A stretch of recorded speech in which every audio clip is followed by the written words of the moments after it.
Well, good evening, everybody. It's a pleasure to be back. George Morgan here at your service. It's PSGL, it's Wednesday night, it's Spain tonight as well. Lots on the table, lots of battling. The title contest is still alive and kicking. And Jack, it's only taken us 10 rounds. We're on the 11th. It's all to play for. Boromant goes on the inside and takes the lead on the final lap of the race. Now it's side by side between Boromant and Warner, but Boromant's got the inside.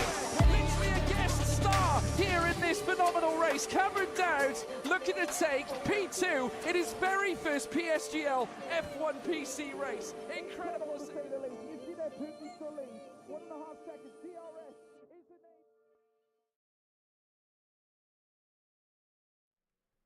Ladies and gentlemen, welcome to PSGL Round 5 here at Austria for F6. I am your commentator, Deathlink, or Alex, depending on how you want to call me. I'm joined by my commentary partner, Josh, and we are here in Austria. As you can see, I am representing my boy, the Max Verstappen, the GOAT of Formula One, as depending on who people would say. But that hurts Josh. But Josh, anyway, he's down there wearing his orange. We've got two on today. I've tried my best to find a bit of Max Verstappen, anything in my house.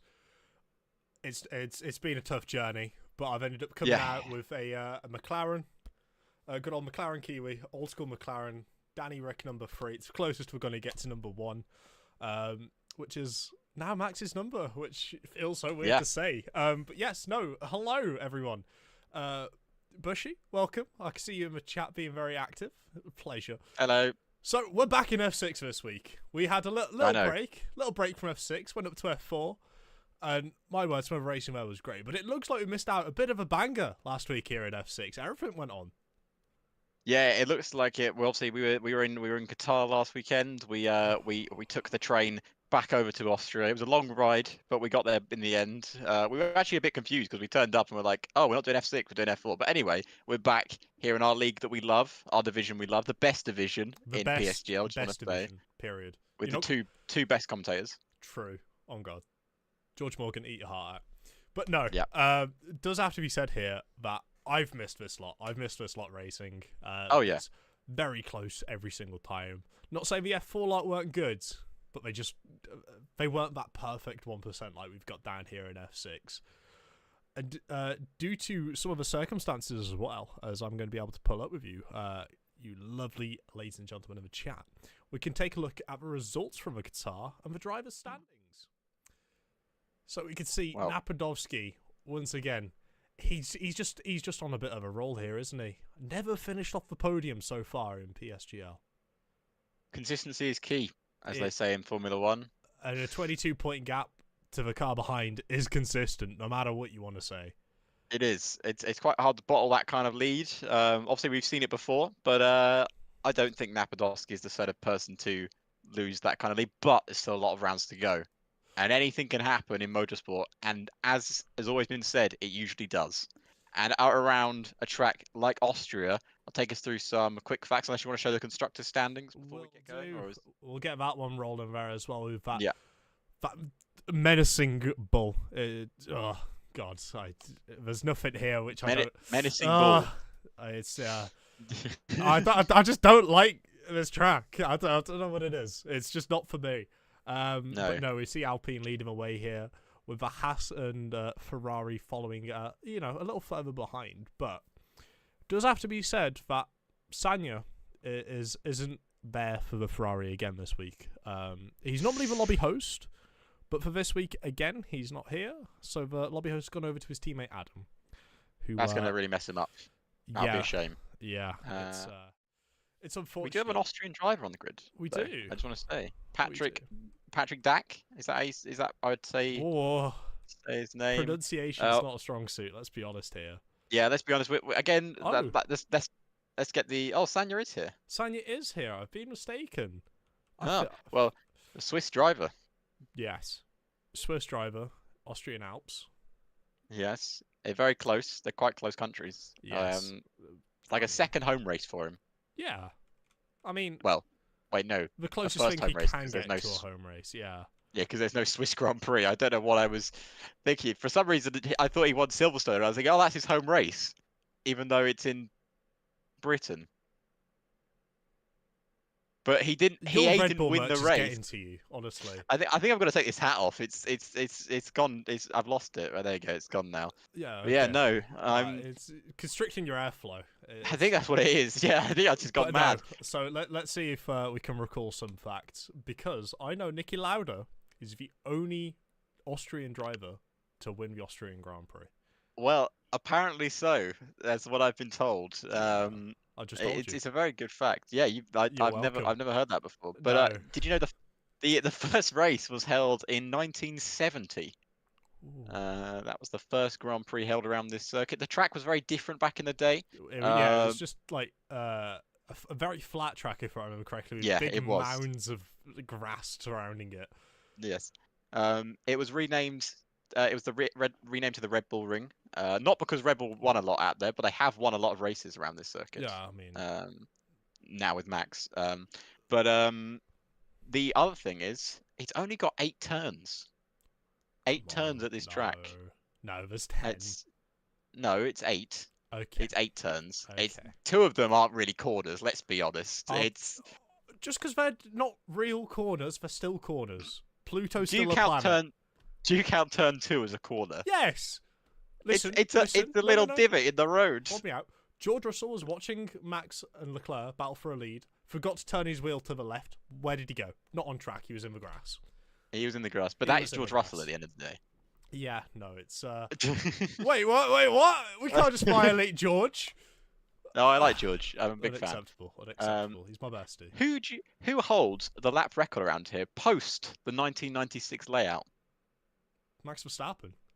No. The race record's held by Max Verstappen. I can tell you that much with the 1:05.6. You're welcome. Oh, well, my record says it was Carlos Sainz with a 1:05.6 in the McLaren in 2020. Go on, what was your next number then?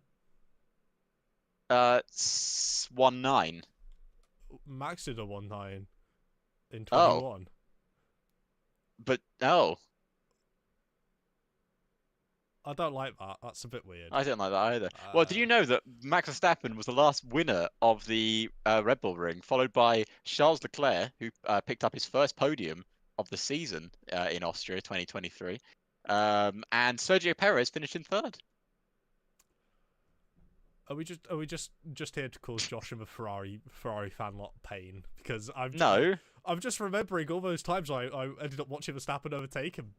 The tears are going to start rolling in a minute, mate. I won't lie. I am a big fan of Charles Leclerc, as you know. Yeah, you're just a bigger fan of making me cry, apparently.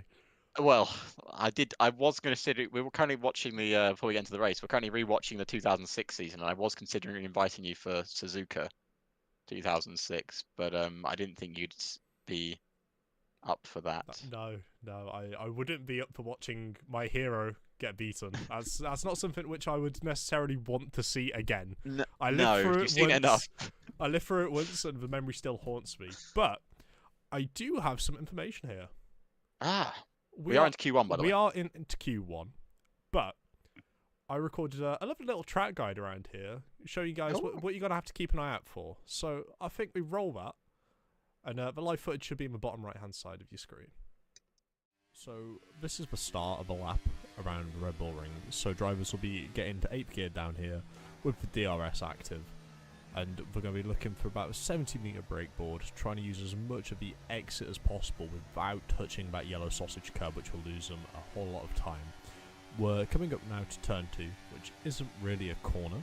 You don't have to lift, it's just using steering lock. And then up to turn 3 here for this very tight right-hander. Now, it's always best to try and get this exit line here, as you can see, because that's where a lot of the traction is.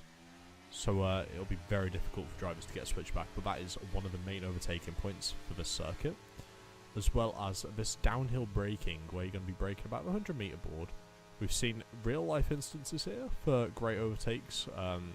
Come to mind is, as Alex is going to absolutely hate me for saying this, the unfortunate Alex Albon collision.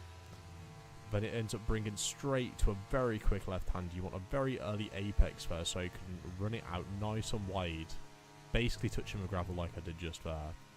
Turning in nice and late to try and get another late apex there. Past the Verstappen grandstand, using that curb on the inside there as much as possible. Trying to use as little turning as possible throughout the entire lap to try and minimise the amount of your tyres dragging about the place. Be careful of that inside curb there and the exit here for track limits. Cars will be chucking it a lot more aggressively over that final turn for turn 10. But that is a very, very slow lap around Spielberg. Now, I can guarantee the drivers will be at 1:34.5, but hopefully you've got a little bit more of an insight on how to go around Spielberg.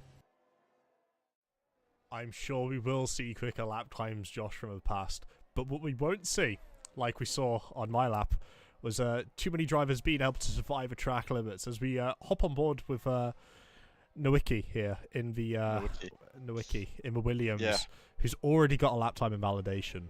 Turn 1. That's something we've not mentioned. It is absolutely lethal around here for invalidations. I touched on it a little bit in the last sector, but throughout the entire track, it's all very, very dangerous, to be honest with you. Well, if you remember the actual race this year, I'm pretty sure everyone on the grid got track limit penalties. Or at least a warning. A few drivers, or at least a warning.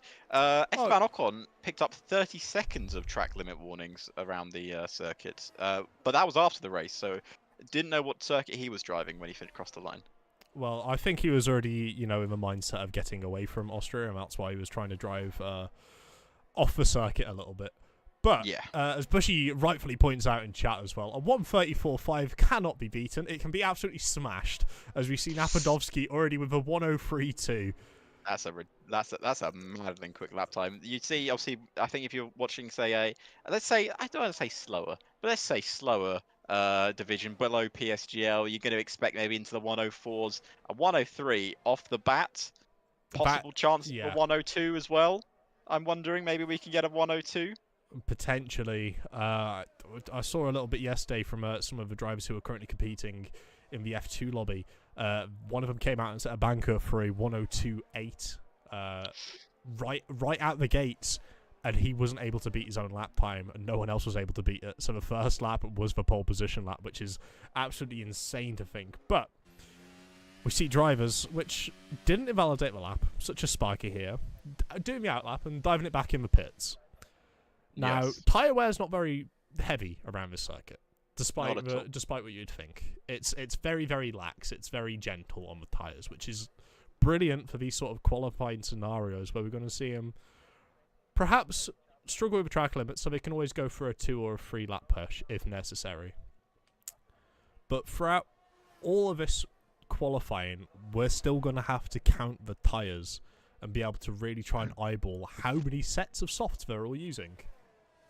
Well, we can give it a go. Our knowledge of trying to keep up with soft tyres has never been very good. I imagine Nardi Pros might have got a double invalidation there on the final corner, and it looks like they did. Yeah. So obviously, if you don't know how invalidation lap times work in Formula One, especially in the game, it can be a bit random sometimes. But what it will be is if you cross the line during your lap, when you start it, you will get the lap you're currently on invalidated. But if you invalidate just before you're about to finish that already invalidated lap, you will get invalidated lap and for the next one as well. So you get another invalidation on top of that.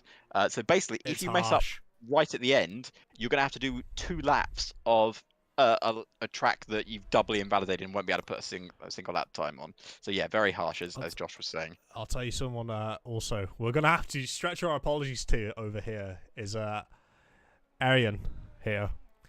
It's not Sanka. It's Sanya. It's Sanya. Sanya. I believe. Sanya. I was talking to one of his very close friends and content creator in Fratic before one of the Creator Series streams. And yes, I got called out for it. Apparently, he's already said to us before that we pronounced his name wrong, and we still continue to pronounce it wrong. Well, yeah, we should probably just preface this for people that may not have watched the PSGL streams with myself and Josh before. We both have a tendency, well, especially me, not as much Josh. I have a tendency to say the people's names wrong. I will try and correct it once I know exactly what their names are. If I keep saying the names wrong, I do apologise, but I try my best. Yes, Alex has an excuse. He's dyslexic. He has a tough time being able to read the names. I, Names however, do not have an excuse in the slightest. I'm a Jeremy Clarkson-esque figure. I think it's right. It's right until you tell me otherwise. Fail to tell me otherwise, doesn't count. But no, what we're seeing here on track, and the reason why I'm not really swapping the cameras around too hectically, is that there's so many drivers out on different sort of strategies, different run plans here.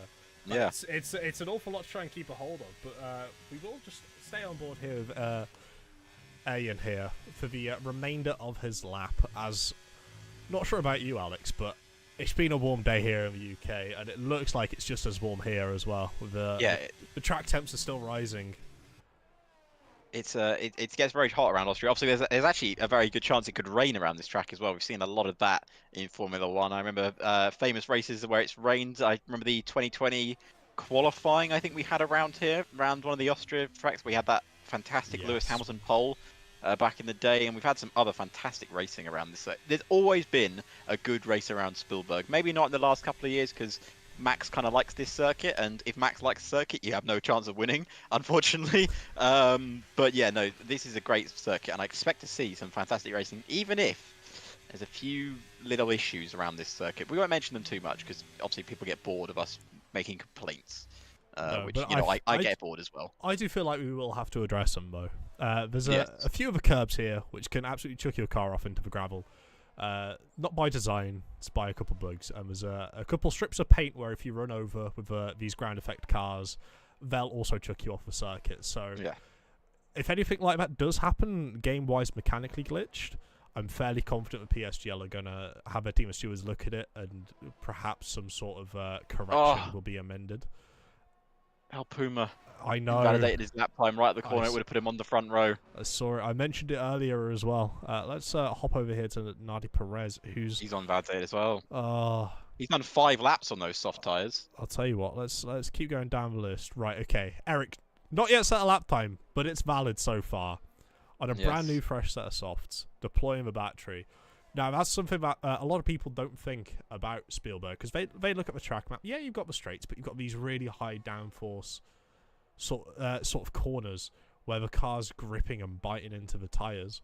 But it's all about being able to maximise your exit on the exit of turn 1, turn 2 and turn 4, going into that middle part, trying to carry as much speed into it and out of it as possible, which will really net you the lap time around here. Ooh, good lap. Oh, there we go. The second and third, both Mercs right now. Lundell and Ellick both on second and third, with not a lot separating them. Obviously, if you haven't watched a PSGL stream before with F6, first of all, welcome.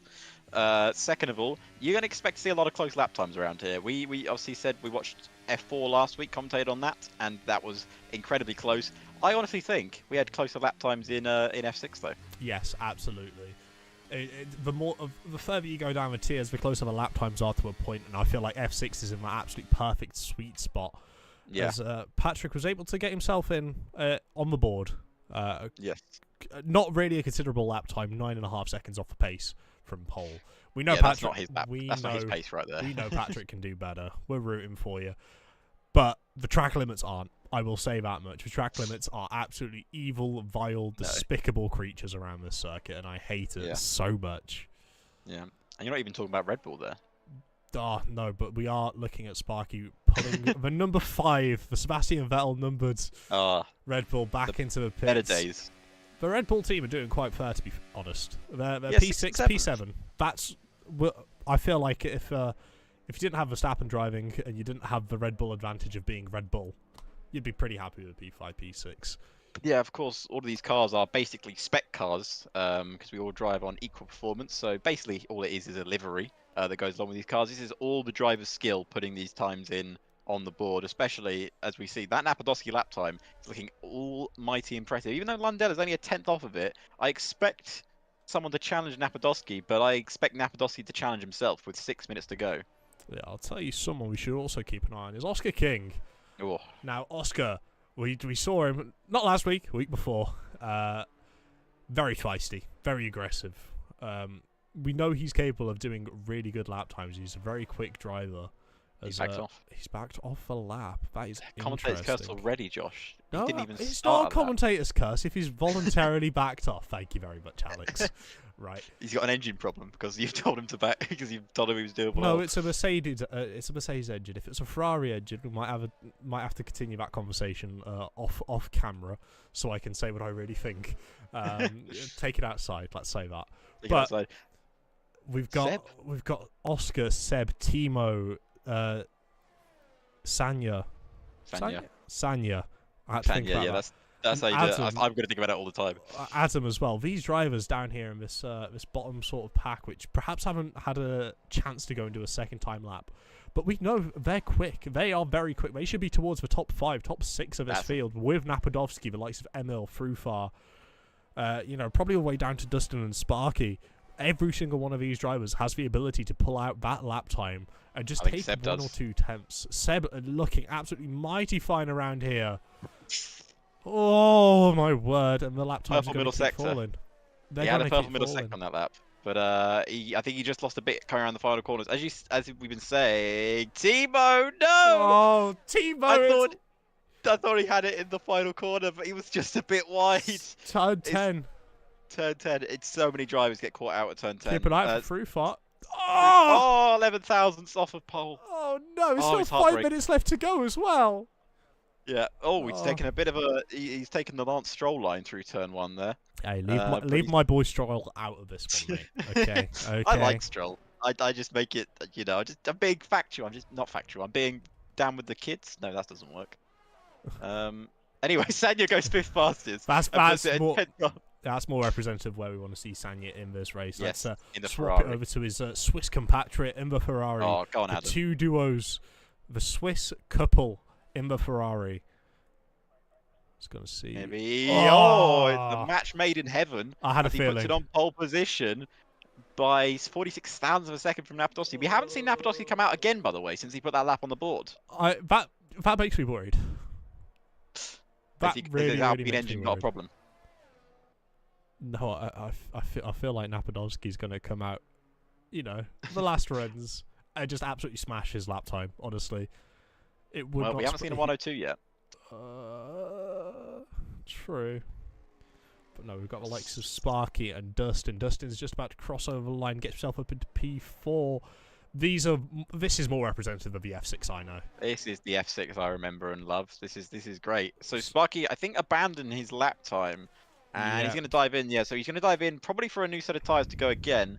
Patrick will be looking to set a more competitive lap time, but once again, doesn't look like it's going to be so because it's going to come around the final corner. I think he's going to actually improve, but obviously that's not going to improve him up positions. Yeah, he finds 2 seconds, but that's a 1:10.0. Let's see if he can actually do a lap. Should we stay on board with him for this lap? Yeah, of course. You want to take us through a little? Take us through a lap here. So through turn 1, you saw Patrick doing that well. Now through the slight kink of turn 2, what Josh calls a corner, and then heading into turn 3, heavy braking zone. Aim it right on the apex, and you get the power on so quickly now in these ground effect cars.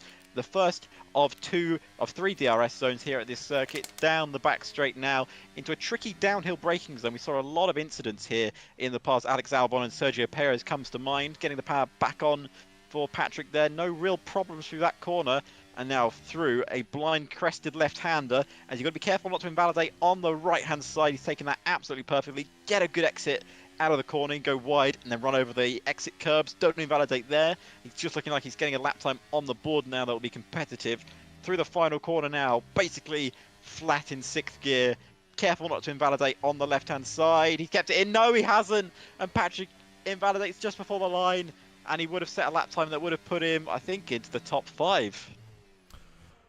It's like I said earlier. Oh, and he's spun. I feel like that was just for frustration coming out there. Oh, and he was disqualified. That is insult to injury. That's insult. Codemasters, solve your game. If you don't want them, oh my words, that is outrageous. That is heartbreaking, outrageous, and damn right just not fair. Something else which might not be fair is Napadovski's coming out for a second lap. Oh, that is. I'm actually disgusted that has happened to Patrick. Patrick didn't deserve that. He was on rails for that entire lap. The car was fully in control. He left a lot on the plate through Sector 2, deliberately trying not to get it invalidated. That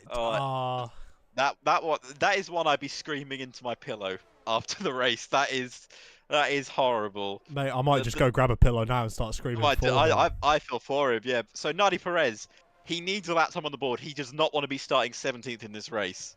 That is a horrible place to start. Obviously, any time you start at the back is horrible, but around a track that maybe you think can overtake quite easily, if you're in a DRS straight, it's quite difficult to overtake around here, even with the power of slipstream. So I think Nadi Perez is going for 2 warm-up laps here, though, by the looks of it. He hasn't got DRS open on that lap, and his light was still flashing.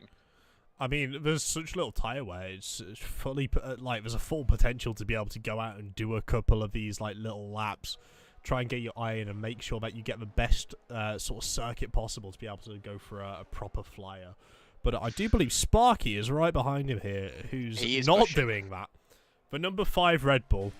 Now, as a Red Bull fan, Sebastian Vettel getting back into the camp. Happy? Is that happy, Alex? So that would be great. I love Seb. Obviously, you know, there's nothing better than blonde-haired, little bit of a word I can't say, Sebastian Vettel. But he's coming around the final corner now. Can Sparky put that number 5 onto pole position where it deserves to be? Crossing the line now, puts it 4th on the grid. It's more of a 2014 Sebastian Vettel, but it's still a very competitive lap time. Napadovski, on the other hand, is improved. But El Puma, oh, we know how fast he can be, and he's just put it on pole and absolutely changed the face of this qualifying session. This is exactly what I mean about these drivers. Every single one of them has the potential to be able to go in and put a lap time in, find maybe half a tenth and jump themselves from the likes of P12 to P1, as Adam has done so again, finding another 10th on El Puma's lap time, which is absolutely outrageous. We're watching here with Napadovski coming through the final sector, making sure he can keep it within the track limits. Absolutely crucial. Going through the Red Bull Mobile. Oh, Napadovski! He ran wide. He knows. Look at the frustration. The wheel turning. He is not happy with that there. Oh, absolutely. He validated that corner, but he was down on his time anyway. He didn't find any time in the middle sector. Timo across the line, only 15th on the grid for Timo. Be disappointed with that qualifying session. Let's see whatever can Sanga. That's Sanya. Right, Sanya, sorry, Sanya. Come on, I'll say your name right if you put it on purple sector 2. It's gonna be quick. It's rapid. Oh my God. Sanya around the final corner, crosses the line. Oh, it's on the front row. Oh, it's a Ferrari lockout. Austria and Josh goes wild. And Ferrari have put it 1-2 in qualifying. Is El Puma on a lap though? No, I don't think he is. He's okay. It's a Ferrari 1-2 for the Austrian Grand Prix, and it's Adam from Sanya. Wow. From El Puma, from Napadovski. Napadovski will be frustrated he hasn't put that one on pole. Oh, it'd be beautiful to watch the 2 red cars line up at the front. But do you know what else is beautiful? Yeah. Yeah? You know? Yeah? No, I don't. Tell me. Do you want to know? Is it the first Ferrari 1-2 since... Stop. No, I'm going to cut you off there. It's our beautiful sponsor for this season here at the PSGL, GT Omega, coming at you with some absolutely brilliant chairs. So let's show you guys some of the products they have to offer.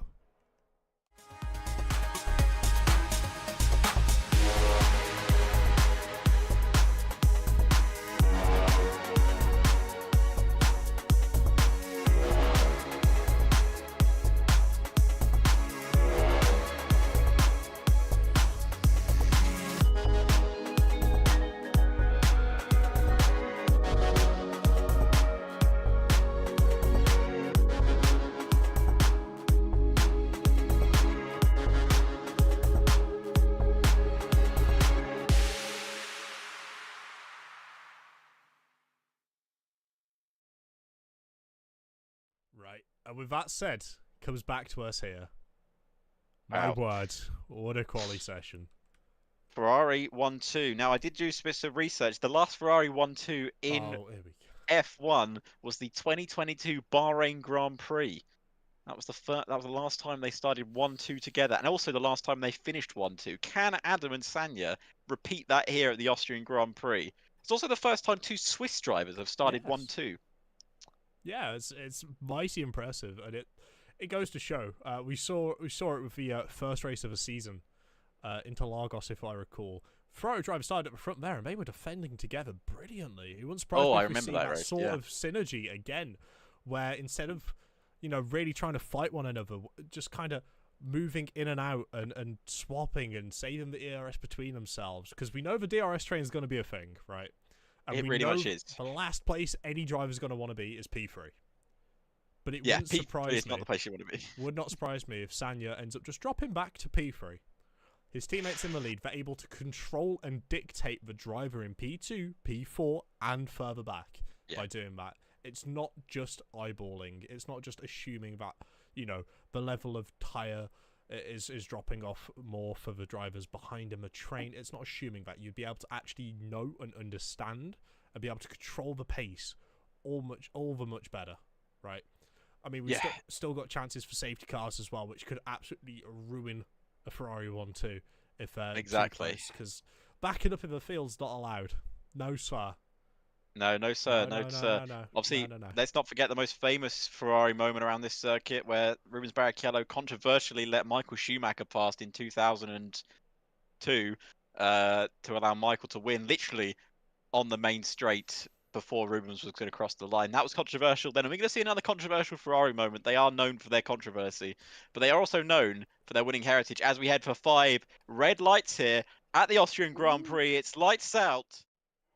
And away we go, and it's Lundell who jumps the start here at the Austrian Grand Prix. Must have been a huge mistake. Around the outside goes El Puma. Can he get around the outside of Sanya? He can't do it. Sanya stays in second place. He's battling El Puma all the way up to turn 3. We go through turn 2 now. Seb is under pressure from Napadowski into turn 3 now. The Ferrari still lead here in the Austrian Grand Prix as El Puma is now under attack from Napadowski. It's all kicked off at the Austrian Grand Prix. Awful from Lundell there. He did not. That's one of the worst starts I think he must have ever done in his career. Oh, it's a Ferrari tap round, and it's El Puma who's taken out one of the Ferraris. And it's tragic. Josh cries in his seat as another Ferrari 1-2 goes a begging, and Sanya is down to 19th place. I thought I had a chance to talk him, and I watched carnage. What on earth was that? End up misjudging a breaking point and end up hitting Sanya right in the rear, where it hurts. And my dreams of Ferrari 1-2 are absolutely squashed here. But let's move it over so we can have a look at the tyre compounds. Everyone seems to be starting on the hard tyre. It wouldn't surprise me if we see a hard to soft strategy getting involved here, as some drivers are calling it into the pits already, because we know the mediums can last an awful long time around here. And if you're El Puma, how do you go about this? You know you're getting a penalty for that. That was unfortunate from El Puma, and he's now not only lost second, but he's about to lose third as well. He's now under pressure from Napadowski, who should easily take third place. I'm very surprised El Puma doesn't have wing damage from that incident. It could have easily been the end of both their races. And can El Puma fight back here? Actually, I think he does have slight end plate damage on his left-hand side. Will he dive down the inside? He goes for the move into turn 5. He can't make the move. He pushes him wide. It's a real bloodbath there as Sparky goes past both of them. El Puma, what's got into him this afternoon? He's down into 5th. He's decided to not only get the elbows out, he's decided to tape knives to him, apparently, and start jabbing. My word, El Puma. Feisty as ever in the Alfa Romeo. But Sparky, the opportunistic Red Bull, looking to make his way close up the distance to the guys in the front. But Dustin Vincent in that Red Bull is looking sharp as well. El Puma looks like he's having a bit of trouble contemplating what's happened. Maybe he does have a bit of damage like you mentioned. But Dustin doesn't want to take any chances here. Dustin wants to get the move done down the inside into turn 1. More rubber is racing. Was that Nawiki as well in the background getting pushed wide over the sausage curb? I think so. It's 5 wide in the background as they're all going into turn 3 right now. El Puma really didn't want to give that one up. into turn 3. And look how many cars are in the background there, just trying to pay attention to everything. Fruhar's got a pipe penalty for speeding in the pit lane. Is that a retirement already? It is! Yes! It's a retirement on lap 3. Oh, it's all gone wrong for Steven Fruhar on lap 19. I don't know exactly what's happened, but we'll have to find out more information after the race. El Puma, on the other hand, is he on... Are you sure he's loading up the right game? He must be playing NASCAR rather than F1 right now. No, NASCAR heat's further down. It's on his D drive, not his C drive. F1, Oh, no. F123 here. Oh, El Puma. Absolute vicious attack so far. He's been absolutely stubborn. Does not want the other cars to get past him. I reckon it's because he's not got that Alfa Romeo kick livery. But you can get if you end up downloading and joining the game. But look at that in the background there. Just going to have to swap to this. How do you even commentate on this? Everything's happening. Sanya's back up to 11th from the start. Hello. Sanya's making his way fast. Sparky's taken second off Seb, who was So running far, in P3. And Seb into second place. The Red Bulls at the Red Bull ring running well here as Dustin Vincent looks to make his way past the driver in the lead of the championship, Napadowski. He's got DRS and enabled, but he can't find a way down the inside. It's chaos here at Austria. Chaos at Spielberg, and I have no idea what's going on. Sanya probably doesn't have any idea what's going on at all. He's probably surprised how many moves he's making. No, Sanya's probably out here thinking, wait, how have I lapped these guys already? I know I'm quick, but like, come on. But no, in all seriousness, how on earth have they been able to get these sort of moves done? It's absolutely phenomenal knowing that just 3 laps ago, he was all the way down in P17, and it's already back up to P11 because everyone's been squabbling and fighting. The DRS train is broken in certain parts as well, and it looks like it's getting broken up even more. As Sparky comes through the fastest lap time of a race without the aid of DRS out of turn 3 going down into turn 4. But Seb will be looking to try and strike back here. He got overtook with the DRS last time. Is he going to be patient? Is he going to wait for it down into turn 4? It looks like he will be. He'll be trying to get that best exit possible. Napadowski late on the brakes there, Oh. but Seb looking for a good run into turn 4, as you said. Perez has got past Sanya in the background. They're battling for position as well. I think everything's starting to calm down a bit here in Spielberg. I would not agree with that. Look at Sanya here. Sanya back up the inside. Oh! He spun it round, and Sanya spins the Alpine of Perez round, and he's dropped down another 2 places. Oh, it's all gone wrong for Sanya. It's gone even worse. It's someone around the outside of that corner. No way. Timo, I thought you went around the outside. Oh, that would have been absolutely heroic if he did that, but I think he must have got pushed wide. And Sanya now under pressure. Oh, he's got wing damage. He's got wing damage. He does have wing damage. Timo's got wing damage. Timo stays on the track. Very bold indeed. But look at the lap times from Sparky coming through here. My word. 5 seconds for ignoring yellow flags. What yellow flags? I didn't see a yellow flag there. I didn't see any yellow flags either. Oh, it's mystery of Spielberg's. Oscar ends up making a move on El Puma as well, going That's up a the risk. hill. That's a risk this That's a afternoon. risk. El Puma's not been one to want to overtake here. He has got DRS back though, El Puma. He might have another go back down the inside Surely King. not. He's got a 10th. He will. Oh no, he's 6 behind him. 6 behind him. He's decided that his rampage has come to an end on lap 6. Oh my God! Has it? King Has loses it? And El Puma goes back around his outside. Goodness gracious! How has Oscar King held that one together? Those mediums already struggling 5 laps into this race. Surely not. They must be going through a grading phase because these medium tyres can last well over 25, 26 laps if necessary. Oscar, on the other hand, though, we know he's one to push. He's one to want to use his tyres. He will rub every little bit of grip he can get out of the tyres to try and get a move done. You can see there pushing so much more into the corner.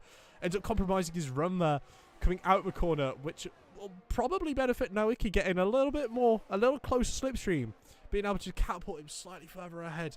But Danico is looking to try and upset the party slightly behind him. It wouldn't surprise me if we end up seeing them going in Noah's Ark formation here, 2 by 2, all the way down into turn 3. We see him move. Danico! Oh, he's done on the inside of his teammate as well. He's made 2 moves in 1. Or has he? They've got DRS. The McLarens are battling here on lap 7. And I don't think Danico was expecting the launch he got off the corner from DRS. And he almost took out his teammate. Oh, and I think he slammed into the back of El Puma. That was close. That was very close. The battle for the lead is heating up as well. There's nothing in the battle for the lead. There's 5 cars battling for P1 right now. No, they're all back within the DRS train, and It's absolutely fantastic to watch the guys in the midfield have a great ding-dong battle, but it's going to be even better to watch these guys have a battle for the lead here. We see Adam leading from Seb, Sparky, Napodovsky, Dustin, but how long is it going to stay like this until one of them decides to dump the battery? I wouldn't want to make a prediction. No, I wouldn't want to make a prediction either. It was started this race as a Ferrari 1-2. It's ended at the moment as Ferrari 1 and Aston Martin 2nd. But anything can change by the time the checkered flag comes out. Sparky trying to press for an overtake on Seb. Seb trying to press for an overtake on Adam. They are within 2 Oscar tenths of each pushing other. for an overtake on El Puma as well down here. It's all kicking off. Oscar's going to get a compromise run as well.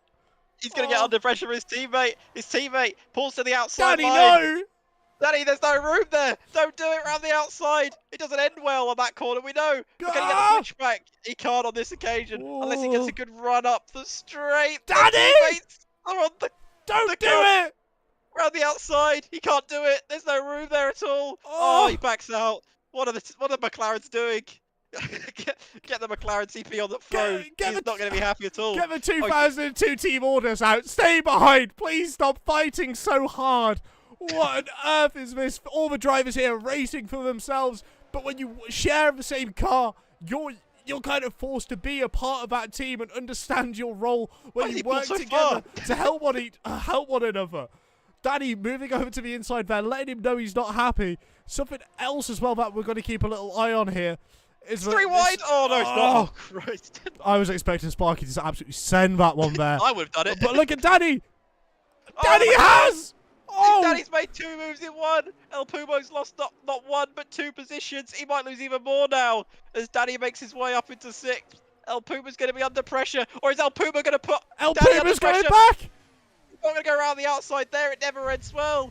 But can he get the good exit out of the corner? With Slipstream, with the RS. Oh, he can. There's no room around the outside. There's a room around the outside, but it's barely there. He gets touched. Oscar's surely going to see this. Oscar sees the move. So that El Puma's still around the outside. What are you doing, my son? Oh, it's yellow flags. Someone spun round.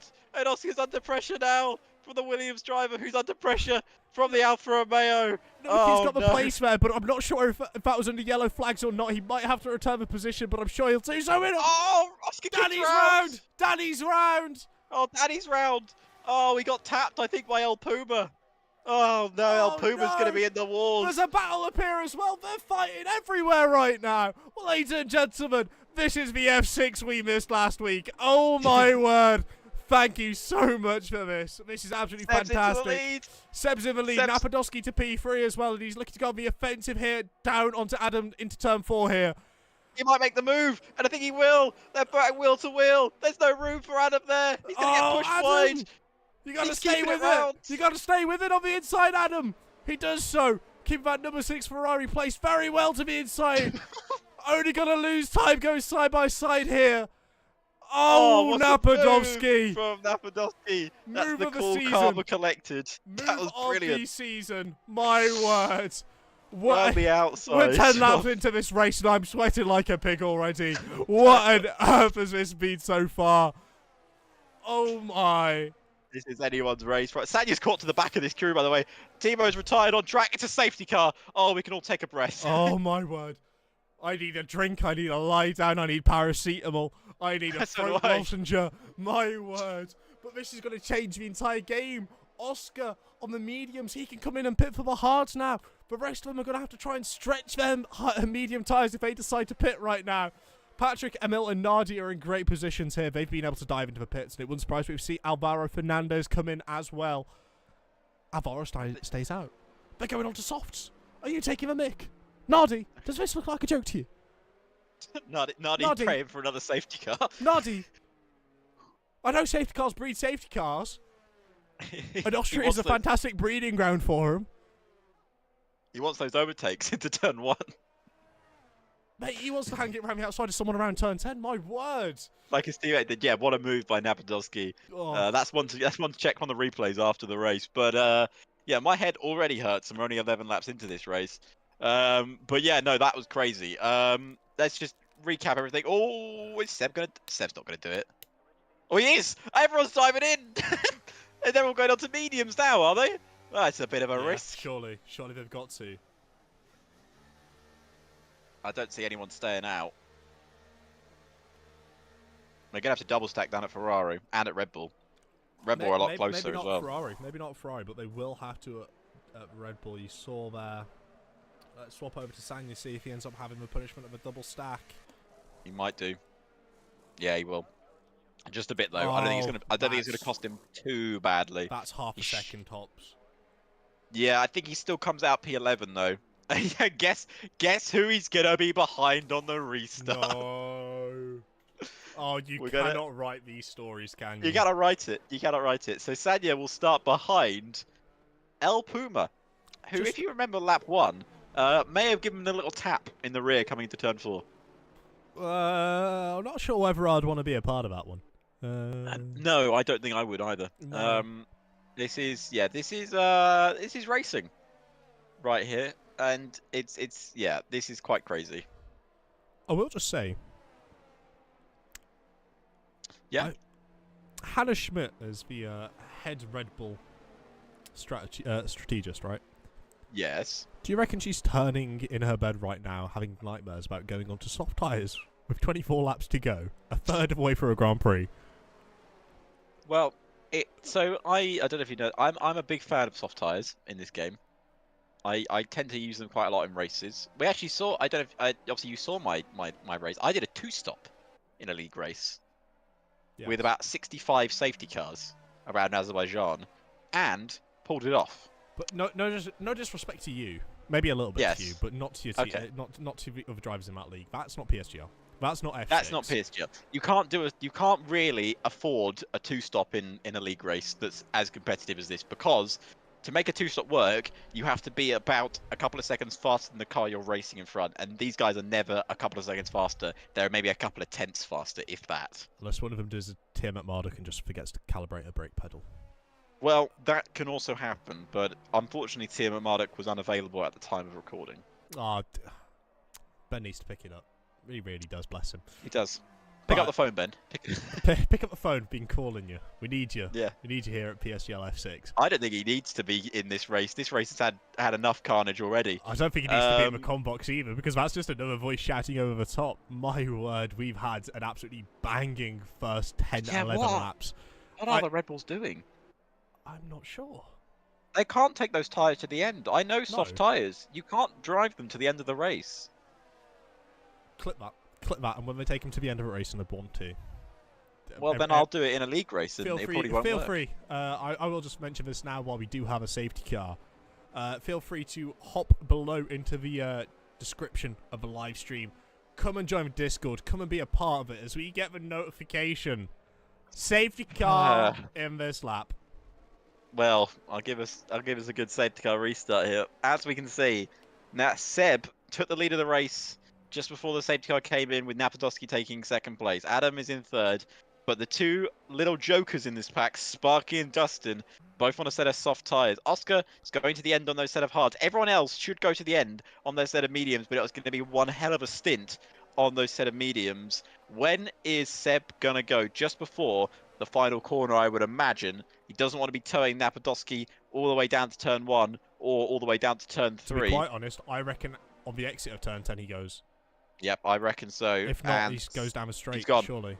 No, he's not. He hasn't gone yet. He hasn't gone yet. Now he goes. I probably wanted to go a bit earlier, but due to the rules of regulations, we've got an overtake already in the back. Understanding it's already made a move up into P8, and he has to give it back, because I think that was due to before the line. Before the line. And that's going to really hammer his progress. He's under pressure from El Puma as well in the background. That's a battle you don't want to miss between these two. And now Sanya is dropping not only one, but he might be dropping another place. Sparky going to make a move as well, up into third place. Sanya, what happened there? I thought he stopped just stopped in the road. No, he's down to 11. He's done a Lando Norris, hasn't he? Out of the exit of turn 3, the car must have gone into anti-stall. He must have picked the wrong gear. Apparently, he's got his pit limiter into the camera here. I don't think that's true. We know that one's a bug. We're going to ignore that one. But what we're not going to ignore is Adam trying to force his way still around the outside of this Red Bull on the soft tyre. There's no chance he's going to be able to fight that one. Adam, it doesn't matter how good you are and how great your livery looks on that car. You're not going to be able to fight a Red Bull on soft tyres. El Puma's dropping down. No. El Puma's dropped to 16th. He's had an issue. I don't know if he's had a little collision with someone, maybe with Sanya. It might have been a bit of a revenge call, but obviously I haven't seen it on track, so I can't just really call that one. I'm glad I'm not But the anyway, steward. I'm glad I'm not the stewards today. That's going to be an interesting one anyway. But Sparky has made his way up, and surely Dustin wants a bit of that Ferrari as well on those soft tyres. Adam's going to be under serious pressure in a few corners time, and in not being a few corners, it's going to be this corner as Dustin dives up the inside of the Ferrari. There's nothing Adam can do, and from pole position, and he tumbles down to 5th place. But what you've got to remember, ladies and gentlemen, is these Red Bulls may be on their side of softs, and they may be quick now, but I guarantee you by the end of this race, they will not be on those soft tyres. Absolutely. Adam is running his own race here. He doesn't need to give a stuff about these Red Bulls on the soft tyre because he knows he's got the pace later on in the race to get back past them and make a move on track because of how well these medium tyres last around here. It's the same as the hards. Both of them have very similar pace within about a 10.5 delta lap time of each other, while the softs are in a league of their own going 6 tenths quicker per lap on average, depending on sort of format. That's based on the quali format and having quali setups. These guys must be running race setups, you know, maybe into the pits. Slightly higher downforce, using the DRS to as much as possible. As Sanya and El Puma come into the pits. Oh no! Sorry, it's just Sanya. Oh it's dear. just Sanya into the pits. I don't know if that's a retirement. No, he's put on 11 lap old hard tyres. I think that must have been a mistake. Spot on 11 lap old hard. Lundell made his way up into 9th place. Now don't remember at the start of the race, Lundell jumped the start, but at the lead of the race, Napadowski is putting a little pressure on Seb. I think he took the lead into turn 3 and then lost it due to DRS. Look at that! Oh my god, that Red Bull was so late on the brakes. I had to step back for a second. It's that DRS chicken. It's DRS chicken going down into turn 4, isn't it? They approach turn 3. They're backing up. They're backing off. They're letting the car get past on the apex. Just after the start-finish line to ensure they can get the DRS sorted going down into turn 4, and I said it yesterday when I was commentating around Spielberg. It's always chess around this track. You're never just racing an F1 car. You're racing an F1 car, playing chess with your opponents. You know, playing risk factions with the ERS against other people. It's absolutely devious around this track. Not to mention the track limits as well. Are the Red Bulls playing checkers with those soft tyres? Everyone else might be playing chess, but the Red Bulls might be playing checkers. But Napadowski is going to go around the outside of Seb. Seb won't mind if he can keep with a good exit out of the corner because he'll know he can get him down into turn 3. The Red Bulls are battling each other here. Bit of swap of position there. Maybe a little DRS boosting from the Red Bulls going on. Is Seb going to really challenge that one back? I don't think he is. I think Seb sticks behind Napadowski. Napadowski does confirm his lead of the race here on lap 17. Still a long way to go here at Spielberg. Anything could happen. I'll tell you what, I really wish the F1 game had the feature to be able to use sort of a dedicated cam so we can see the helicopter cam so we can see how packed all these drivers are. Look at this. P5, and you can see all the way back to the likes of P10 coming through the last couple of corners at the same time. Absolutely outrageous. Look at that. Everyone is so closely packed together in this field, and that just goes to say about the quality of every single one of these drivers. Oh, it's absolutely outrageous. Some of those for setting the pace at the moment. Lundell really setting the pace, but Nadi Perez just set a fast lap 105.8 on a set of hard tyres. Impressive lap time indeed, as Lundell and Patrick are battling over P12. Oh, sorry, Eric. That's Eric running over P12. Seb going for a move. Oh, Adam's come out of nowhere, and he's back on the charge, and he's up into P4. The Ferrari driver has said, thank you very much, you've had your fun, I'm back into P4 now, let's go for that podium. And I think he really wants it. Yes, I mean, if you were in the Ferrari's position, getting a 1-2 in qualifying, surely you've got to be thinking, as we see the medium tyres having a little squirrel on the exit of 4 and entry into 5, which is a real corner. Fight me about it, Alex. No, having these sort of tyres, the tyres will have different graining phases. The softs may have had theirs probably approaching now, while the mediums are going to be within about 2 laps time. But El Puma! Safety car! Another safety car! Red Bulls are going to in now. No! Oh, they didn't make it! Adam's done it! Oh my god, one Red Bull. Oh, Seb Napadowski. How did Napadowski call that? That must have been incredibly late from Napadowski. Seb didn't make it. Did both Red Bulls make it? No! Sparky and Vincent stayed on. Oh, what a late call from some of those drivers. Napadowski was leading that race. How did he possibly pull that one in? Is that that El Puma retirement? Is that a frustration retirement? Because he looked like he went straight on into turn 5. It did. It looked like he did a you know, he just kept his foot in at turn 4 and went up the concrete, I feel. We'll have to have a look on the replays for that, but someone who will probably be kicking themselves throughout the entirety of this right now is going to be the Red Bull. But Dusty, they've Sparky. passed the safety car before it got to the leader, which means everyone still has a delta to stick to, which means the Red Bulls can both still pit here and probably not be as much pain as they would be if they stayed out. But if let's say you're an Oscar, you're a Seb, you're a Nowicki, I wouldn't want to pit.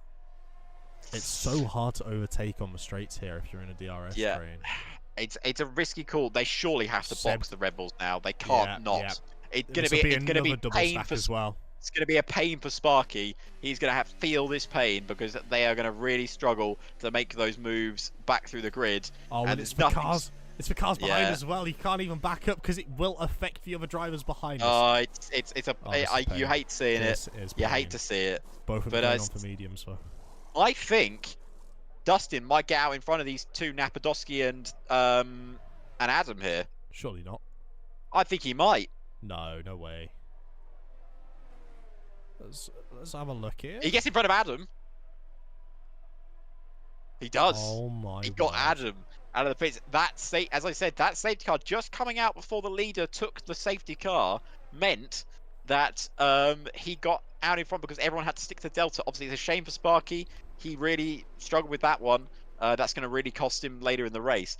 The interesting thing here, let's take count on what people pitted onto. Napadowski has pitted onto a set of softs. I feel like if you're going to go for softs, now's the time to do it. 16 laps on softs. Nardi Perez is the car in front of him. Not a problem. It's his teammate on the lap old hards. Should be an easy overtake for Napadowski. Then he's got the rest of the grid to overtake. Seb, the only driver who was in the battle for the lead, didn't pit. He has decided that he can win this race on 8 lap old medium tyres? Or is he just planning on a podium? I think he can win it. Ladies and gentlemen, let us know your predictions in the chat, please, because we're absolutely lost. But right now, I'm going to have to say the ball's in Seb's park. Seb's the one playing with the ball. Yeah, absolutely. Seb's race to lose. Seb's took his ball. Nardi Perez has dived into the pits. So Nardi Perez makes sense. He's on 8 lap hards. I can't see why he wouldn't pit. He's not going to lose anything, really. I know he's in the points, but he's going to lose more by staying out. I believe he's pitting onto the softs as well. Oh no, he's put on a new set of medium tyres. Someone this does help, by the way. Sanya.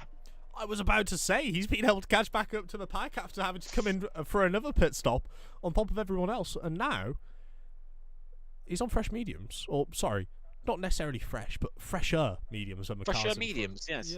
Yeah. Nardi Perez, the only car in front of him directly who has fresher tyres.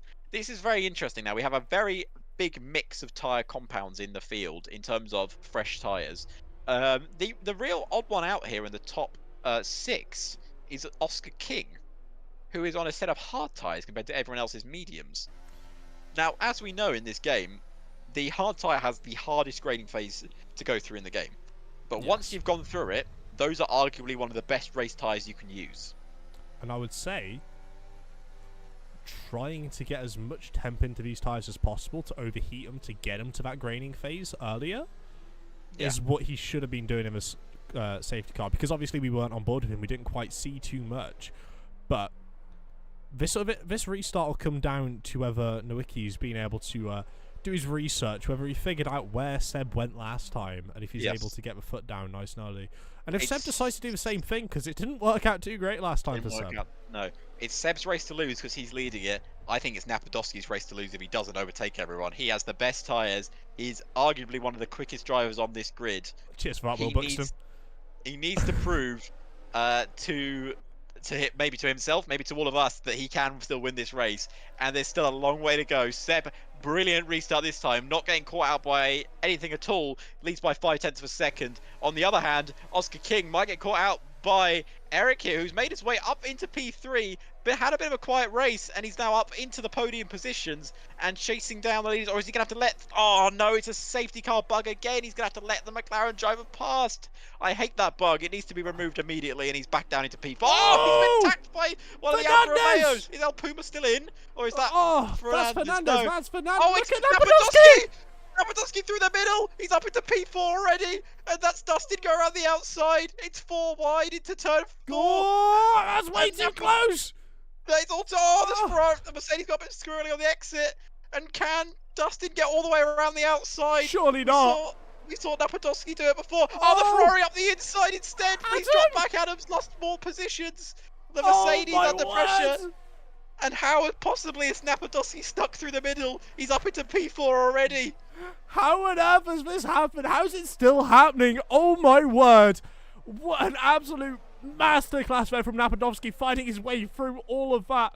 Being able to find himself up into P3, but it's still going on all here. Dustin's going to the inside. All the drivers are fighting, scrabbling for a little bit of track position, trying to find a little bit of clear air for their engines to cool down a little bit, for the tyres to be able to get back into those sort of sections. Napadowski! Into first! Down what the inside! are you doing? He's surely not going to make the move from there! He's got that soft tyre advantage! Can Seb defend him at all? Seb was thinking maybe it'd be a last lap attack, not a lap 23 attack. It's only a lap after the safety car. Down the inside goes Napadowski, and he takes first place. Oscar King trying to take third, and he might have done it. Oscar King to third. He's done it. How has Napadowski taken the lead after 2 laps of the safety car? It was his race to win, I said, and he might be winning it now. I said it was Seb's race to win. How stupid do I look? My word, never doubt an LP, never doubt an Napadowski. Oh my word, how on earth has he been able to do that? Now it'll be down to how long he's able to get those tyres to last and how much Seb wants to push up to the back of him. But I think it's King's race to lose now. Those hard tyres will go a long way. But look at Lundell, look at Dustin. Dustin's in a good position. He got pushed off the road there, Oscar King, did he? Or did he just lose it on the exit of turn 1? He got pushed. He got pushed by Nowicki there, which gains Nowicki a place. It also gains Lundell a place. But Oscar King's not happy about that in the slightest. He'll be trying to hold it around the outside here of Lundell in that Mercedes. But he's going to get squeezed a little bit there on the exit, not being able to get a flat-footed run that he wanted. Won't be able to use his lead foot to his advantage and absolutely pipe it down the straight, down into turn 4. But oh my word, do we have time for a breather? No, we don't. Nardi Perez there, trying to get an overtake done around the outside of Gottschalk. That's a difficult place to overtake. Take a bow. Pulled it off. Nardi Perez. Move from Nardi Perez. That was all set up, by the way, from Fernandez. I don't know what happened into turn 3, but he sent it directly in to a Mercedes, which caused Napadowski to basically just mow past the grid. And Lundell into third there. Lundell, don't forget, jumped the start here at the Spielberg rig, and now he's into third place. He might be into second in a few corners because Seb has really lost some pace from the restart. I don't know how much those tyres are struggling, but Lundell's might be taking second here. And he is. Yeah. He's straight into second place as there's a McLaren, Red Bull, Ferrari battle going on behind. Oh no. And I've saw a Red Bull go down the inside here before. Oh, he's got Oh my goodness me, how was he slowed that one down? I thought he was going straight into his teammate. That could have ended in absolute tragedy for the Red Bulls. We've seen them collide before in Formula 1. Can a Ferrari go up the inside of a Red Bull? Not into this corner. Never goes well for Red Bulls around the outside. It might not go well here. They've kept it very nice clean. It's still wheel to wheel. He's able. He's done it. He's done it. Sparky secured 6th there. My word. Oh, the Rebels have got a good chance here. Ladies and gentlemen, make sure you're having a drink at home if you're not hydrated, because you need to have every single one of your brain cells functioning to be able to understand what on earth's going on here. I, for one, I'm lost. I'm confused on how the Ferraris are next to each other on the grid again. Sanya, what have you done on this restart to get to P9? Going to be onto P8. Dustin also going for a move into the down into turn 1. Oh my word, Nicky Lauda curve. We don't see many moves there, purely because Remus up at the top here at turn 3 is such a better overtaking opportunity. But he was able to get the move done. Dustin can win this, can't he? I don't know. I don't know. Ferrari's made another move up the inside, I think. I think Dustin has a chance here. Those tyres are so much... they're going to be so much better than Napadowski's, who may be in the lead by 2 seconds. Oh, Sparky down the inside of not 1, but 2 cars as he gets the Williams as well. Oh, beautiful. Absolutely beautiful. And Adam round the outside of, oh no, not again. No, Not again. Adam, behave. He's done it. Oh, He's done it, and Sanya up the inside. It's a he's double pitched Ferrari for move. Williams. Oh, it's brilliant for Ferrari. The teamwork we've not seen for many years by the Ferrari team has just paid off there. But yeah, look at Napadoski's lead. It's coming down. It's 1.8 seconds now. No, this is where it's Lundell happening. has a chance as well. Anyone could win this race. Don't forget, Lundell does have that 3-second penalty, but I don't think with the pace he's showing at the minute, he's too concerned about that in the slightest.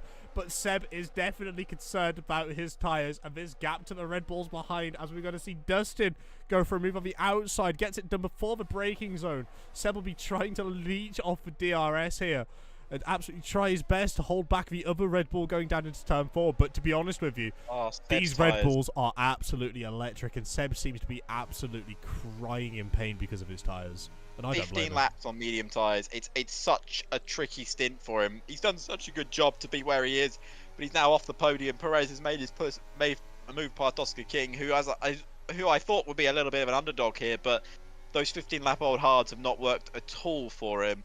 The only driver, as we said, into the top 10, well, 2 drivers is Seb with 15-lap-old mediums. He's about to maybe drop into 5th place. And Nowicki, who's in 9th place, but he's got picked up a 3-second time penalty as well. So he's going to drop out. Ferraris are next to each other. The gap at the front's down to 1.1 seconds. I was about to say, that's all coming down. But what also seems to be coming down is the gap between Sparky, Adam, and Seb here. These lot are all very, very close. Seb's definitely being a bit of a cork in the bottle, let's say here. He's still able to keep within the DRS, but I don't think that's down to his pace. I think that's down to Dustin ensuring Seb gets the DRS. So when this move happens from Sparky down the inside at turn 3 or turn 4, the DRS will remain there, and Dustin will also be able to pull his teammate through with the DRS, trying to get the position. But Seb has timed it beautifully with the DRS chick, and he's going to be able to get a run here.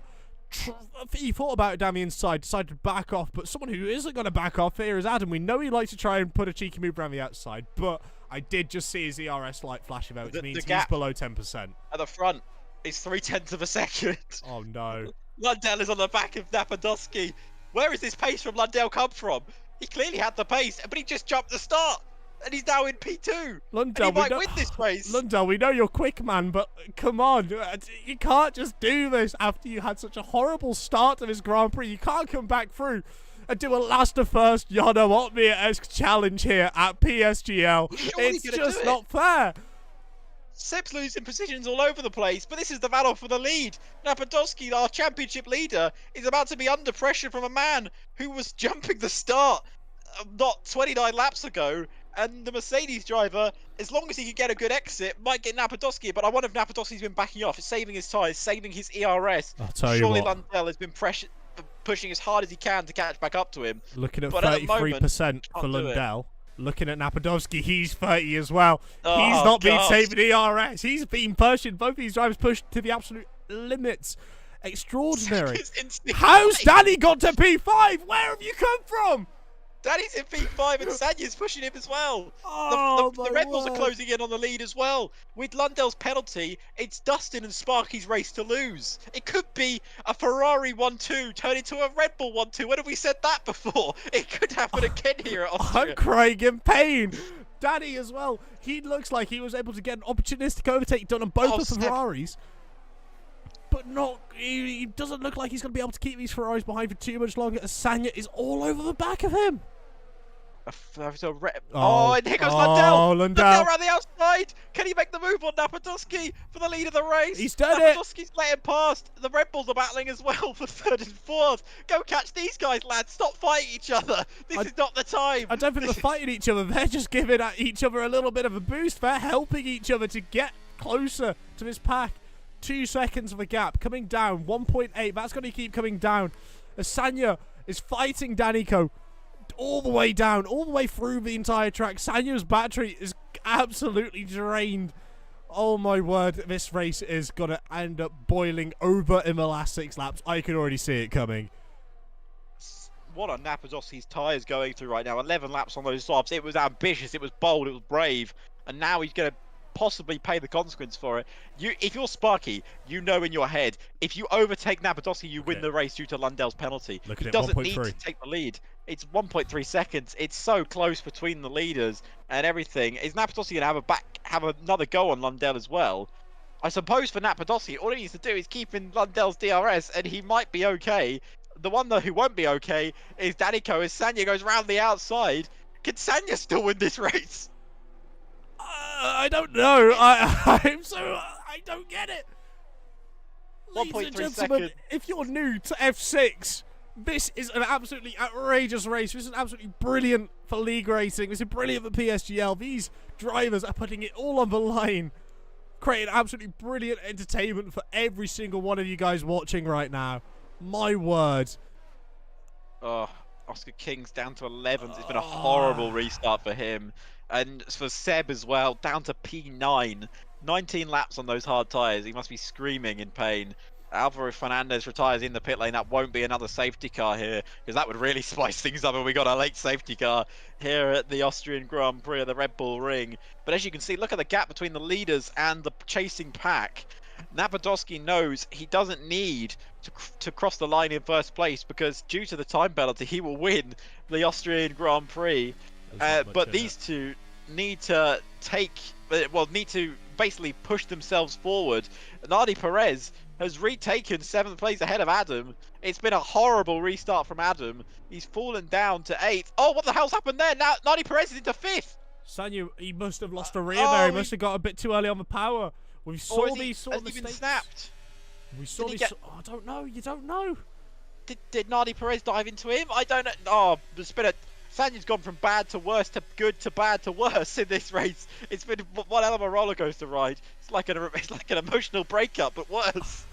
It's an emotional breakup for you. I'm a Ferrari fan. I'm sitting here watching the red cars struggle. Seb's back into 7th. What on earth is going on here? It looks like these mediums going through their grading phase around lap 12 here. It would explain why Napodowski's able to keep with them in DRS, and it would explain why Seb is able to keep with these guys and fight for the position. 3 seconds. Oh dear. Oh dear. Oh, Napodowski's losing touch with the leader here. He's almost down to a second.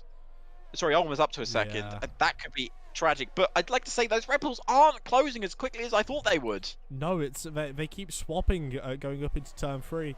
And although it looks good on paper, looking at the delta time, every single time they've done it, they've lost 2 tenths on the lap. I mean, they are gaining it back through the middle sector, but if they just held position, it might be better. Down to 2 seconds. It's going to be close. It's going to be very close. It's still Napodowski's race to lose, because at the moment he's winning due to time penalties. These time penalties, of course, can get removed, but track limits ones around Austria especially are kind of, shut and closed, to be honest with you. Lundell probably has that time penalty on him.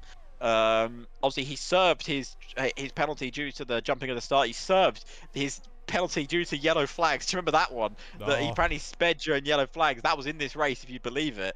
But the gap at the front now 9/10 of a second.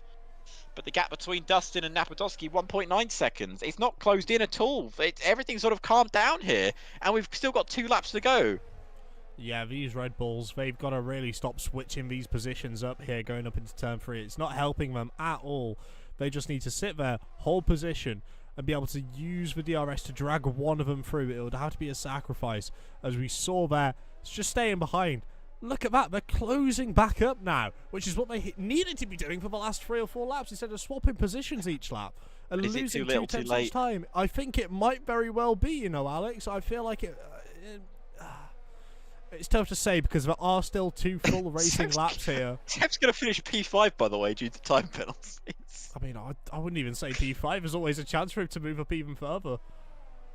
All it takes is one corner to be overextended by for one of these Red Bulls or Napodowski, and you never know. He could be looking even further. Napodowski overextended. That could be the end of everything. That'd be the end of the stream. We'll just shut off. Oh my god! Okay, bye guys. Done. Oh no! How have we done that? Oh, Napodowski, no! Oh, the commentator strikes again, and the Red Bulls have a 1-2 here at the Austrian Grand Prix.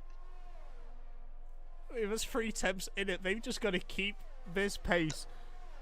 Oh, do they know? Positions again. Do they know it's a 1-2? Sure. Napodowski surely has to. Napatowski surely has to like flip a switch now in his head. He's losing this race as it stands. He has to get past Lundell and push. If he's got anything left in those I don't tyres, think he can. The tyres it's now are or cooked. never. The tyres Can we are check cooked. the gap to the leader? Absolutely, there you go. The tyres Oh, are it will be. cooked. It will just be at the moment a Red Bull 1-2. No way. Just by a few tenths of a second, it will be a Red Bull 1-2 here. But oh my word. They need to keep the gaps up. We've got to keep this gap up because we're about to head on to the final lap of the Grand Prix. And out of these out of these 4 drivers, it's a Red Bull 1-2, and all that Red Bull have to do is keep it clean, and they will finish 1-2 in this race. All they got to do is finish across the line in P3 and P4, and they'll get it. There's 57% of battery to deploy. Sparky must be absolutely trying to push that button as hard as he can in that car, trying to get every single drop of the ERS done. But when Red Bull wins it, they're going to battle amongst themselves for the win of the race. Oh, if surely. they do, in fact, they're going to have a risk of losing out on P2, though. Oh, but no, it's Dustin dumped his battery. Dustin dumped his battery. His light was flashing. This is surely a team play now. Sparky's got all the battery in the world to push now. And I think Dustin has taken the sacrifice play and allowed his teammate to go through to take on the win. Napatowski's pushing, but it's a little too late. He doesn't have the time. He's on the last lap of the Grand Prix. And as it stands, as we said, it will be a Red Bull 1-2. And it won't even be that close. 2.3 seconds separate Dustin and Lundell. And it's less than that to Napatowski. And as we come round the final couple of corners here, all they have to do is keep it clean. There's no ERS for Lundell, there's no ERS for Napatowski, but it won't matter. Lundell will come round the final corner now from crossing the line. Across the line in P1. He won't finish there. Napatowski crossed the line in P2. But as it stands, it's a Red Bull 1-2 here at the Red Bull Ring. And it'll be Lundell in 3rd place. And how has that happened from a Ferrari 1-2? Red Bull finished 1-2 at the Red Bull Ring. And it's Sparky from Dustin, from Lundell, from Napatowski, from Seb, from Perez, from Sanya, from Adam, from King, from another pitch. I'm out of words. I don't. How have we fabricated that to happen? We're sitting here dressed up in Red Bull or orange for Max at the Red Bull Ring, and the Red Bulls end up getting a 1-2. And we jinxed it with Napatowski we said if as well. Napatowski gets penalty, end of the stream, end of it all, he gets penalty. I'm lost for words, mate. I can't believe it. I can't believe we just done that to him. I'm so sorry, Napatowski. As the driver falls on the podium. But he's done a Mark Webber. And it's from a Swiss 1-2. An Aussie picks up the winning trophy. And it is a Mark Webber victory here. But it's not. Oh my god, how has the Red Bull finished 1-2 at their home Grand Prix? And Lundell, from jumping the start on the grid, does finish on the podium. He crosses the line in 1st, but he finishes in 3rd. I think he'll be pretty happy with that result. That is absolutely outrageous. But once again, we do have to thank the lovely ladies and gents here at PSGL who help organise everything, and our sponsors yet again for this championship, this season here in F6 of GT Omega.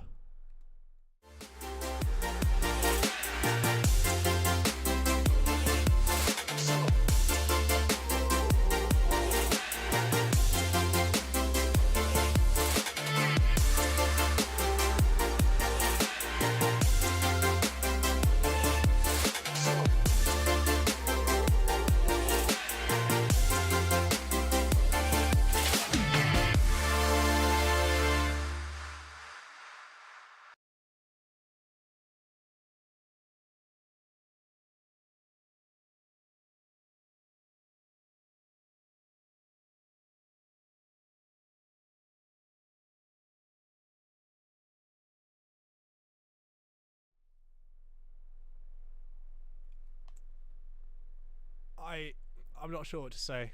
We've got the cameras back on us, but yeah. Yeah. That was a obviously in the chat people are asking for interviews. I think we are very much inclined to do F6 interviews. Absolutely. Should we bring in the two 1-2 finishers, Sparky and Dustin? Yeah, absolutely. Bring them in. Bring them in. Do I have the ability to do that? Yeah, I do. Yeah. Come on. Yeah. Bring him in. Chuck So him in. we'll bring in Sparky and Dustin are 1-2 finishers at the Red Bull Ring. And, well, first of all, what a absolutely insane race that was. But you on the last lap, all you needed to do was beat time penalties. But before that, you thought, maybe I'll just get on the podium here. Did you guys think that was possible? Because that was insane. I mean, I hope it's okay. Is okay if I start? Yeah, go for it, Firstly, Sparky. Dustin and myself had a game issue because in the middle stint we received the softs, although we didn't want the softs because We thought that was crazy. we selected mediums. We both selected mediums, but we didn't get them due to some issue with the game. But luckily for us, we got a good safety car, second safety car. Sadly, I had to double stack behind Dustin, but it's part of the game. He was quicker on the soft, so I let him pass, and he was quicker on that part. And then it was just full send, overtake car after car for both of us. We moved slowly towards the front, and we knew Emil had 3 seconds for quite a long time, and we also knew that Napadovsky would receive a 5-second penalty after the race because he cut the pit lane entry. Oh, is that how he got into the pits? That'll be We how he thought, Yes. We The thought safety car came out in the second to last corner, and he was already past the pit entry when the safety car was deployed. So he went full right over, I think, even over the grass. Yeah, and cut the pit we lane were curious how quickly he turned in there, but I guess that makes Yeah. sense now. Yeah. That's how he got in, and yeah, then the last lap, I think we could have managed it a bit better with the overtakes on each other. But yeah, I managed to save some ERS and then pushed flat out last lap to get in a good position. But Get within the 3 seconds. Yeah, I sleep well tonight. We had a great teamwork, second 1-2 in a row, so we managed it pretty well. You got 1-2 last weekend as well, did you? Yes, we did. Oh well, congratulations. We obviously didn't, unfortunately, commentate last weekend, but yeah, that was fantastic, guys. Like, yeah. I'm wearing Red Bull merch today, so I was really on your side as well. Thanks for that. But yeah, no, that was first of all. Let's talk about a couple of moments from the race. At the start, obviously, it was a Ferrari 1-2, but as most Ferrari 1-2s turn into, it turns into a Red Bull 1-2. That's a moment, But yeah, no, that was the crazy. Like, I don't know how many incidents you guys saw in that race, but we saw a lot going on through that race. But also some fantastic overtaking. Yeah. There was a lot going on. I mean, I saw a lot of carnage, and sometimes I waited a bit behind and saved some ERS because I was not sure if they all survive in front of me. But yeah, I think the moves that I did today were quite clean. Good dive bombs. I struggled a lot with the brakes into turn 3, but somehow in terms of overtaking, I was quite good.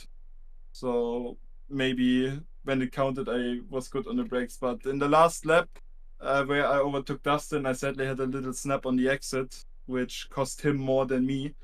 So that's a bit of a shame because I think it would have been very close at the second straight. Yeah. But yeah, I think it was very fun to watch as well. Yeah, it was. We were worried you guys were gonna mess yourselves over by trying to overtake each other too much and lose your 1-2. But you guys knew you had that under control pretty much on that last lap. Yeah, of course. Like in Qatar last week, we were 1-2 in the last lap, and he was behind me last week, and he tried to overtake me in the last lap. Today the roles were reversed.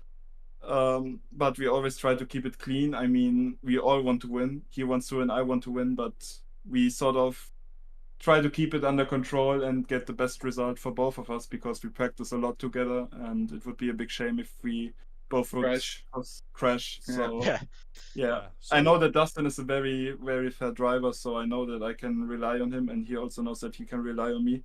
So that worked pretty well. So that brings me to a question now. PSGL isn't known for its team scene, right? Yeah. The drivers which get put together, sometimes they don't get on great, they don't work together. Do you think that some teams in F6 could really take inspiration from what you guys are doing, Sparky and Dustin? Because you guys seem to have absolute brilliant synergy. You mentioned before you practice together as well off track, so it's not just a PSGL exclusive partnership. Do you reckon some of these other drivers could, perhaps adopt this sort of mentality and try and work together to benefit one another more? Yeah, I really think so. Now? Yeah, I really think so. The Haas team.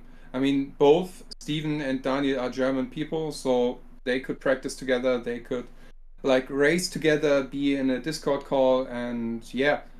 I mean, when Sparky and I met, we didn't know each other, so it's yeah.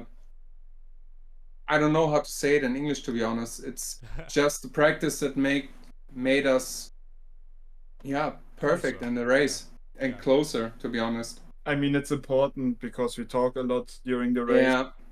We communicate. We always communicated if we want to pass this straight or next straight. Sometimes it was a bit unplanned, but I think communication was key today. And I think the two Ferrari drivers are from the same nationality as well. So maybe, I don't know if they are in a call together, but working together in a call, speaking with one another is probably one of the key things. I know the Ferrari guys do it, I know you guys do it, but I don't have a clue about anyone else on the grid if they do it or not. Yeah.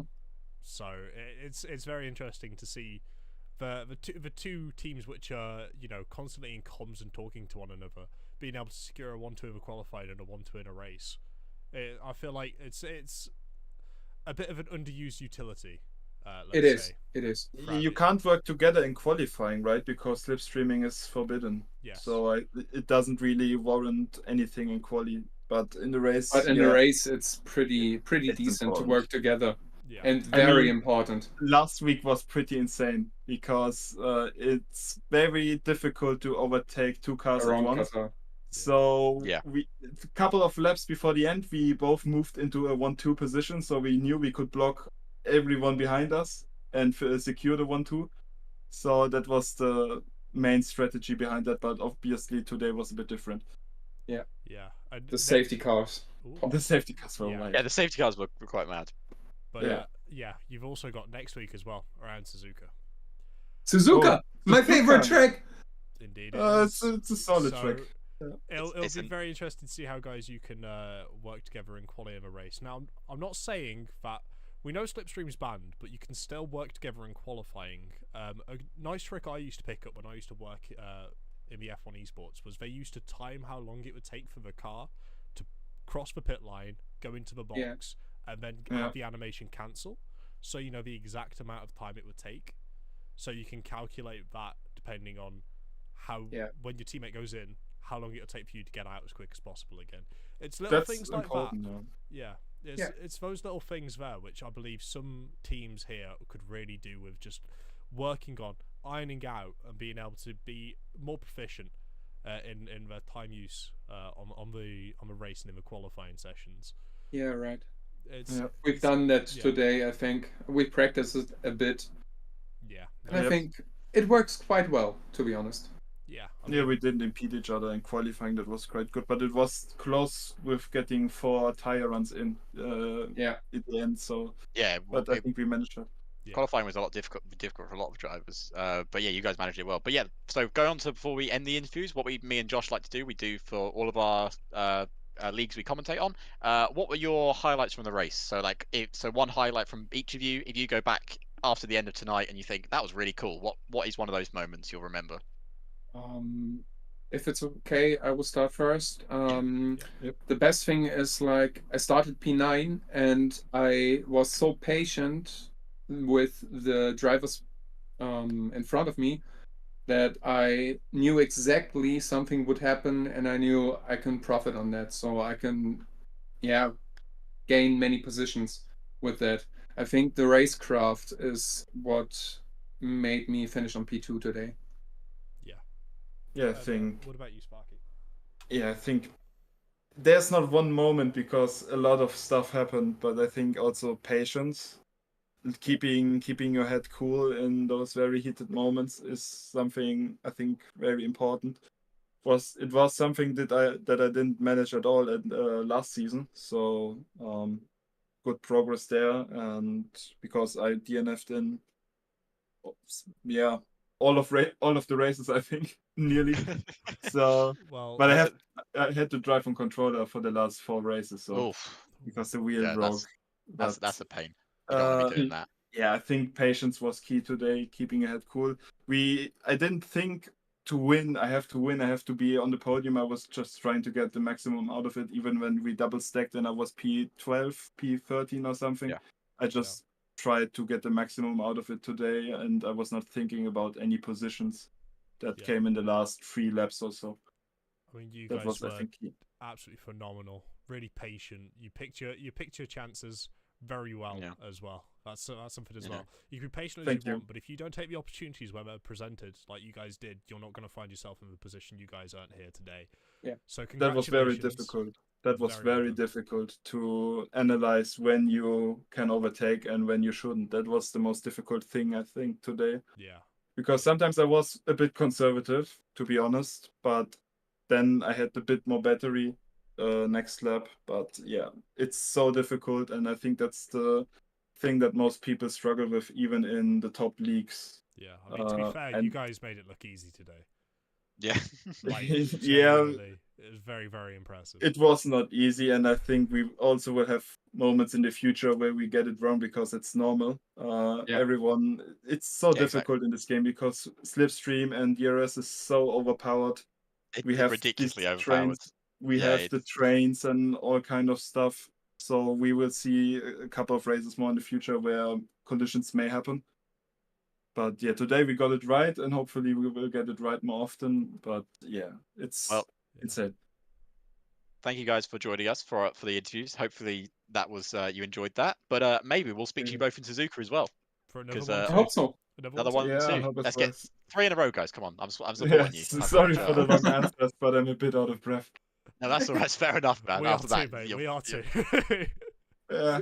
All good. Thank you very much. Thank you for commentating. Yeah. Thank you so much. You're welcome, guys. You're welcome. All good.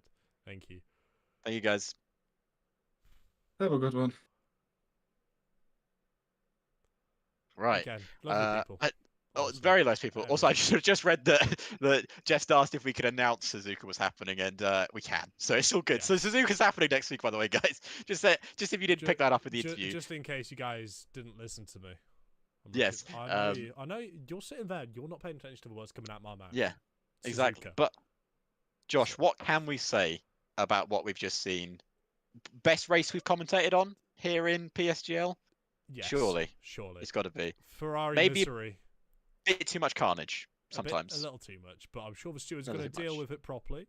Exactly. Get the hammer out and start nailing some of these people who perhaps were slightly too aggressive. Slightly over the limit, I would say. Rubbing is racing, but punting isn't racing. Exactly, that's what we're going to have to reconsider. That's what happens in motorsport sometimes. It is. It's unfortunate, but it is one of those things. Also, Josh, just thinking about it, I don't think we can take the train to Japan. No, we can. I don't. Siberian tundra. Oh. Wait. Yeah, but it doesn't go under the sea, does it? No. We're going to have to find an... Also, we have to go through Korea as well. That's probably going to be... We're going to have to talk to Jess and Connor about this. I think we have to get a plane in. PSGL's I know. A plane? Well, we got plane tickets to, Vegas, but it turned out to be Bahrain, oddly. I don't know. I'll give him a message. You'll get him on the ring. Get him on the phone. Yeah, it's fine. Got him on speed. But when is that happening? When is Suzuka That'll happening? Be this time next week. 7 p.m. Well, not this time, but but when we started. Yeah. So when the stream started, but next. That time. Yeah. Yeah. Okay. 7 p.m. next week, Thursday. Be there. Be square. Come and join us for some more fantastic F6 racing like you've just saw today. Yes. And my word, I cannot wait to see what the championship standings look like. But until then, any closing comments, Alex? Nope. Enjoy the rest of your day, everyone. Hopefully you've enjoyed F6. We certainly have. Yeah. It's a pleasure to always commentate as we just enjoy racing. Any sort of racing we enjoy, we'll just commentate on it for all of you guys at home.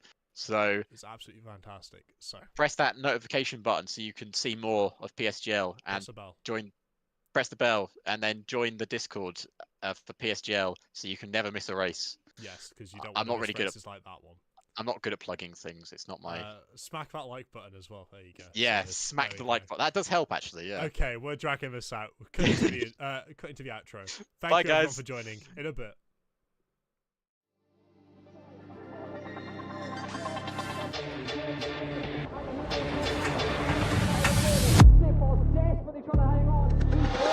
He's got the inside, oh, here he's through on the left-hand side. Hugs the apex, gets on the power nicely, and that is job done. Jarno Opmeer now to the last couple of corners now. His finest drive, his greatest drive, and he's done it at the Circuit of the Americas. He returns to the top step of the podium. Once again, the GOAT is back. Jarno Opmeer wins the US Grand Prix in a stunning Grand Prix.